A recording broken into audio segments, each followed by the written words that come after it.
Hey guys, welcome back to my tiny kitchen. Today I am gonna cook some food and you're welcome to hang out with me if you want. I am tired. I've been working all day. I've been recording all day, so my voice is tired and my kitchen is an absolute mess. But you know what? I don't care because I still have to cook food. It's like 8:30 at night and I'm starving, so we gotta make something to eat. Tonight I'm cooking a meal from It Starts With Food, which is the book that I'm using right now for my diet.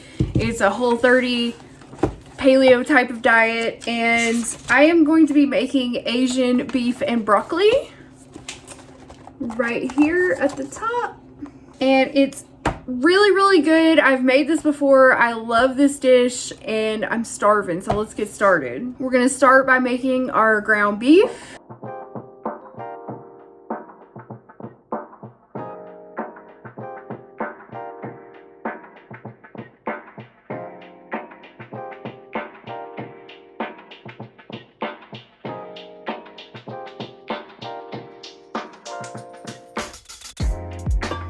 So now I am going to measure out on my food scale 2 pounds of ground beef in the pan. I use a rice paddle for ground beef because it works really well for this purpose.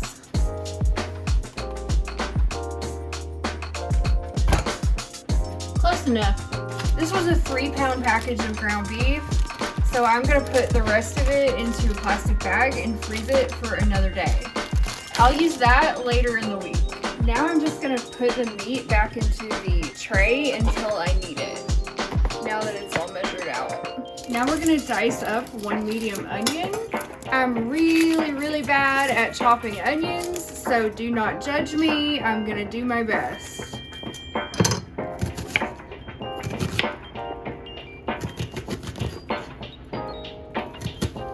Oh, sweet God. Onion tears! Onion tears! Whew!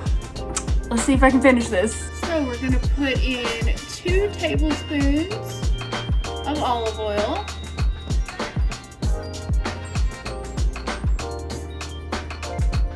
Wait, did I fill that last one up? We'll put a little more for good measure. And then we're gonna add the onions. Cook these over a medium heat until they're soft. Now we're going to add in the ground beef. I'm just going to unceremoniously dump it in the pan and start breaking it up with the rice paddle. That's why I like using a rice paddle to cook ground beef. I don't use it for rice. I use it for meat. It's a meat paddle. Okay, maybe I should have used a bigger skillet. This is a lot of meat. Alright, I had to switch to a bigger skillet because the 10-inch skillet was too small for all this meat. And I'm also going to be adding vegetables in. So, if you cook this recipe, make it in a big ass skillet. So we're just going to cook this until the beef is brown. While the meat is cooking, I'm going to chop up 2 peppers. So the recipe just calls for a red bell pepper, but I have a red and a yellow on hand, so I'm just going to go ahead and throw the yellow one in there because it needs to be used.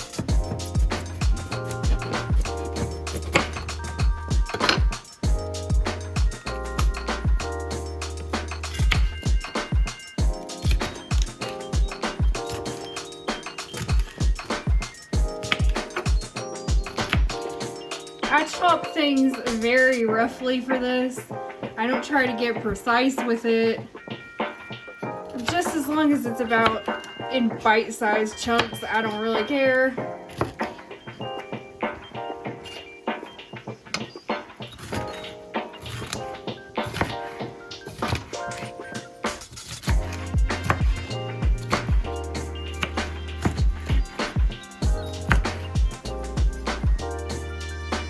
We're gonna cut up 2 large carrots.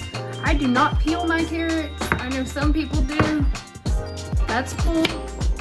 I'm not going through that trouble. I'm just gonna give me those carrot skins. My knife is dull as hell. I don't know if you can tell, but it's really dull. I'm doing my best. I need to get Andrew to sharpen him.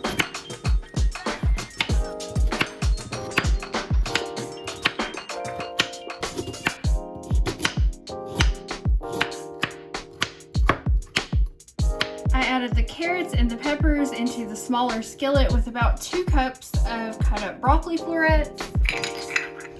I'm gonna add a little bit of olive oil to this.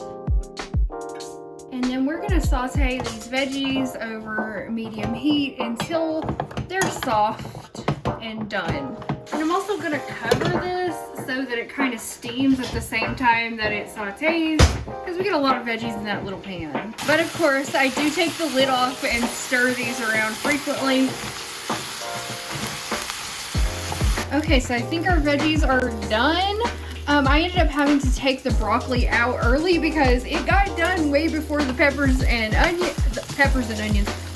carrots, and that's my bad because I forgot that some vegetables cook faster than others, so keep that in mind. Now I'm going to dump all the veggies into the pan with the beef, and I also drained the fat out of the ground beef, but I didn't film that. Now we've got a big ass pot full of meat and vegetables, and then I'm gonna add in the seasonings and warm it all up. All right, we're gonna start with Bragg coconut aminos. I'm gonna add 2 teaspoons of this. If you didn't watch my video from yesterday, coconut aminos are just like soy sauce, but without the soy.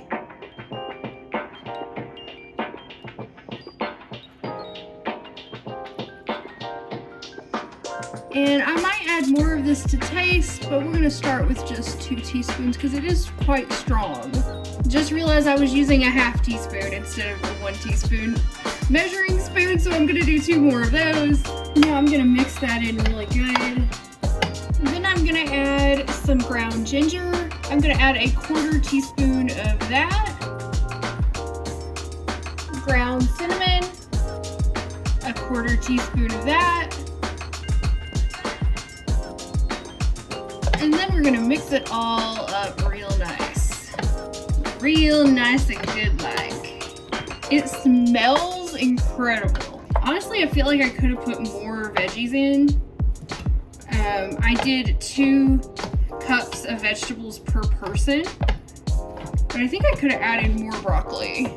All right, so before I plate this, I'm gonna actually taste it like out of the pan just to see if I need to add any other seasonings or anything. So I'm just gonna take like a carrot and an onion and a little bit of beef and just see if it's seasoned well. That is so good. Like the ginger and cinnamon just really put this over the edge. I think I might add a little bit more coconut aminos though. And you know what? I'm just gonna sprinkle a little bit more ginger in there. I love ginger personally. I think you could also do this with fresh ginger root instead of using ground ginger if you wanted. Now we're ready to plate this up. So I'm just gonna take a handful of baby spinach and place it on the bottom of the plate. Another idea for serving this is I think it would be really good with some cauliflower rice on the bottom instead of baby spinach, or maybe in addition to baby spinach. So then I'm just gonna start piling the food on. Oh my God, look at that. It's beautiful and so healthy and delicious. It's full of healthy fats, protein, fiber, vitamins, and minerals. So good. Now I'm gonna top with some green onions that I chopped up and some sesame seeds.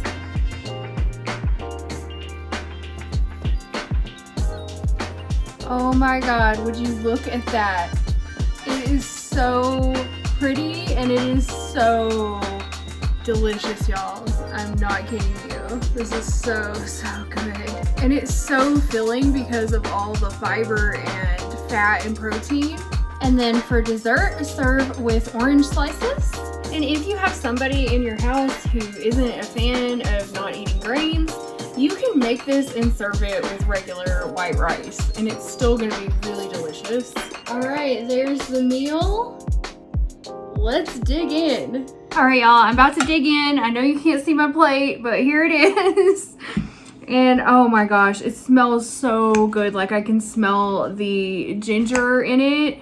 And I wish Andrew was here to try it for you, but I promise you it's gonna be good. This is so good. Literally, this is one of my favorite meals ever. Like, even if I'm not on a diet, it's so good. It's so simple and so healthy. And I got this recipe from the It Starts With Food cookbook, which I will put a link to. Or it's not a cookbook, it's like a diet book, but it has some recipes in it in the back. It's well worth the price of the book just for those meal maps in the back, which is where I got this from. And I will put the link to it down in the description box if you want to check it out for yourself. One thing I like about it is it's really easy to adapt the recipes to your own taste. But most of them are so good just as they are because it's just simple whole food. And as long as you like the ingredients, you're going to like the end result. And this is the type of food that I'm going to be eating to lose weight and get my health back. I have to cut out all the fake crap and just focus on eating fruits, vegetables, meat, nuts, seeds, eggs, and fish. Just real food that you could either hunt or gather. So I guess I'm gonna wrap it up here so I can finish eating my dinner and get the kitchen cleaned up. I hope you guys enjoyed this little cook with me video. If you did, let me know in the comments and I will make some more of these with some more healthy recipes that I'm gonna be making this week, this month, this year, this life. I have a whole bunch more of these recipes planned to make. So let me know if you like it. And I hope you guys have a great night. Thank you so much for watching and I'll see you in the next video. Bye.